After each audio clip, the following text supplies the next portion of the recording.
ಮೂಲಭೂತ ಹಕ್ಕುಗಳ ಪರಿಚಯ.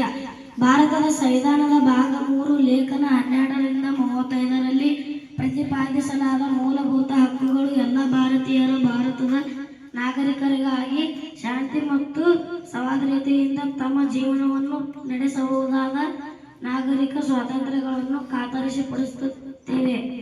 ಈ ಹಕ್ಕುಗಳನ್ನು ಮೂಲಭೂತ ಹಕ್ಕು ಎಂದು ಕರೆಯಲಾಗುತ್ತದೆ, ಏಕೆಂದರೆ ಅವು ಸರ್ವತೋಮುಖ ಅಭಿವೃದ್ಧಿಗೆ ಕನಿಷ್ಠ ಅವಶ್ಯಕವಾಗಿವೆ. ಅಂದರೆ ಭೌತಿಕ, ಬೌದ್ಧಿಕ, ನೈತಿಕ ಮತ್ತು ಆಧ್ಯಾತ್ಮಿಕ ಮತ್ತು ದೇಶದ ಮೂಲಭೂತ ಕಾನೂನಿನಿಂದ ರಕ್ಷಿಸಲ್ಪಟ್ಟಿದೆ. ಸಂವಿಧಾನವು ಒದಗಿಸಿದ ಹಕ್ಕುಗಳನ್ನು, ವಿಶೇಷವಾಗಿ ಮೂಲಭೂತ ಹಕ್ಕುಗಳು ಉಲ್ಲಂಘನೆಯಾದರೆ ಸುಪ್ರೀಂ ಕೋರ್ಟ್ ಮತ್ತು ಹೈಕೋರ್ಟ್ಗಳು ಕ್ರಮವಾಗಿ ಸಂವಿಧಾನದ 32ರಿಂದ 226ನೇ ವಿಧಿಗಳ ಅಡಿಯಲ್ಲಿ ರಿಟ್ಗಳನ್ನು ಹೊರಡಿಸಬಹುದು. ಮೂಲಭೂತ ಹಕ್ಕುಗಳ ಜಾರಿಗಾಗಿ ರಾಜಯಂತ್ರಕ್ಕೆ ನಿರ್ದೇಶನ ನೀಡಬಹುದು.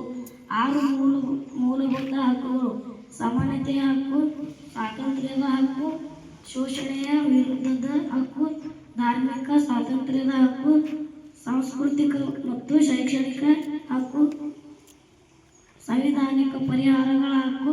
ಹಕ್ಕುಗಳು ಎಂದರೆ ವೈಯಕ್ತಿಕ ಒಳಿತಿಗಾಗಿ ಮತ್ತು ಸಮುದಾಯದ ಒಳಿತಿಗಾಗಿ ಅಗತ್ಯವಾದ ಸ್ವಾತಂತ್ರ್ಯಗಳು. ಭಾರತದ ಸಂವಿಧಾನದಡಿಯಲ್ಲಿ ಖಾತರಿಪಡಿಸಲಾದ ಹಕ್ಕುಗಳು ಮೂಲಭೂತ ಹಕ್ಕುಗಳಾಗಿವೆ, ಏಕೆಂದರೆ ಅವುಗಳನ್ನು ದೇಶದ ಮೂಲಭೂತ ಕಾನೂನಿನಲ್ಲಿ ಸೇರಿಸಲಾಗಿದೆ ಮತ್ತು ನ್ಯಾಯಾಲಯದಲ್ಲಿ ಜಾರಿಗೊಳಿಸಬಹುದು.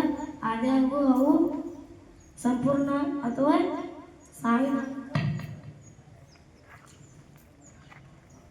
ತಿದ್ದುಪಡಿಯಿಂದ ವಿನಾಯಿತಿ ಪಡೆದಿದೆ ಎಂದು ಇದರ ಅರ್ಥವಲ್ಲ.